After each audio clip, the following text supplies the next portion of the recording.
Monday Night Football is here, so let's get hyped up and let's talk about the 4 key matchups in this Vikings versus Seahawks Monday Night Showdown. And let's start on the offensive side of the ball if you're a Vikings fan.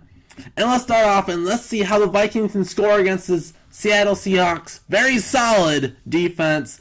Let's start off with Stefon Diggs against Shaquille Griffin. I'm assuming the Seahawks have been watching the film the last couple of weeks and be like, alright, the key to beating the Vikings in the passing game is double team Adam Thielen, put your best cornerback on Stefon Diggs, and you'll do pretty good. And you saw the Patriots do it at a very good job of that. But now Stefon, little bitty healthier, and I think even Thielen's healthier, so I don't think he'll get shut down as much as we've seen the last couple of weeks. But I still think the Seahawks will do their best to hold Thielen under 60 yards. So Stefon against Shaquille Griffin, that's the passing attack we'll need. I don't expect a whole lot of Kyle Rudolph, even without good safeties that the Seahawks have with their injuries. Bobby Wagner could man up and cover very well on Kyle Rudolph. So I like the idea. Stefon on Shaquille and take those shots with Stefon having to be a solid number 1 corner, but not shut down. So that's the one I want to take on offense. And of course, part 2 of passing the football for the Vikings is protecting Kirk Cousins, who's no mobility, great fumbling issue. The best pass rusher for the Seahawks, Frank Clark against Riley Reif. The matchup to watch. No David Morgan. The Vikings could potentially keep Kyle Rudolph in his 2 blocks. I don't see him being as big as in part of the offense as we've seen the last couple of weeks. So keep Rudolph with 2 block, maybe Tyler Conklin or CJ Ham, somebody else, to chip block just a little bit more and keep Kirk Cousins upright, and that will be a big key. If Frank Clark starts wrecking, or maybe the Vikings to put too much attention on him and the Seahawks hit somebody else free, that could be a pretty big disaster for the Vikings. Let's move to the other side of the ball. And 2 defensive keys as well. Number 1, the Seahawks on the number 1 run offense against the Vikings. Very solid top 10 run defenses. Following off the last couple weeks, and this week we will be without our best tackler, Eric Kendricks, who is out. So I think Linval will control the offensive line for the Seahawks, and it'll be all on the shoulders. No UCLA brother with them. Anthony Barr alone against the Seattle Seahawks running game.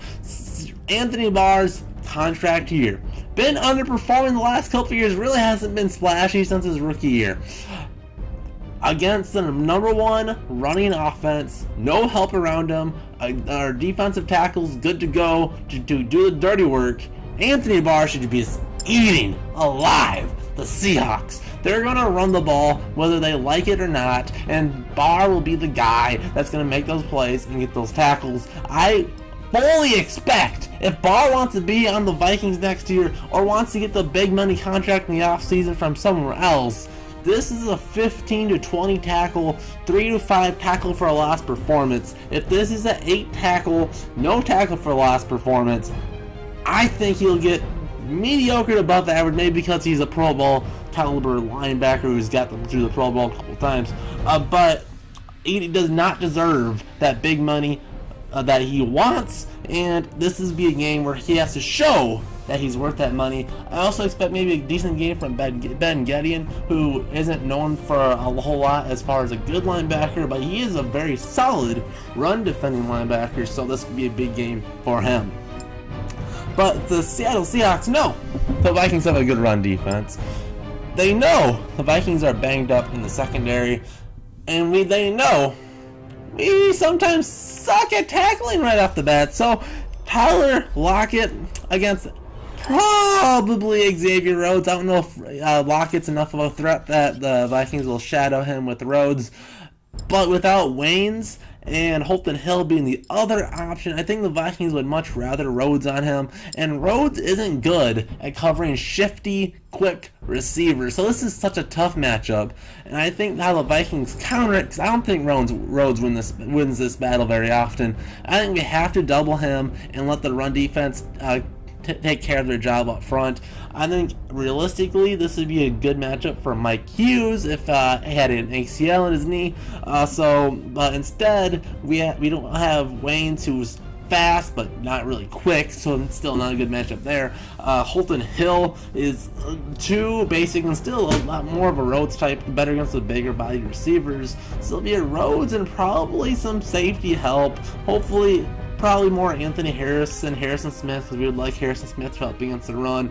So that's the matchup to watch. I can see really early on maybe the Seattle Seahawks try to loosen up the Vikings run defense and take a few shots, maybe a few little play action slants to lock it and get this Vikings run defense to back up a little bit and to set up their run game a little bit more, maybe throw to open up the pass. So those are my 4 key matchups coming into this game. Give me your thoughts. Do you think the Vikings will win? I think it'll be a close one.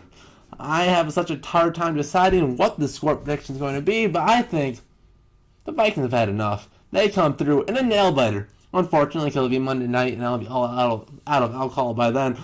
26-23, the Vikings come up top. They're in the driver's seat for the playoffs.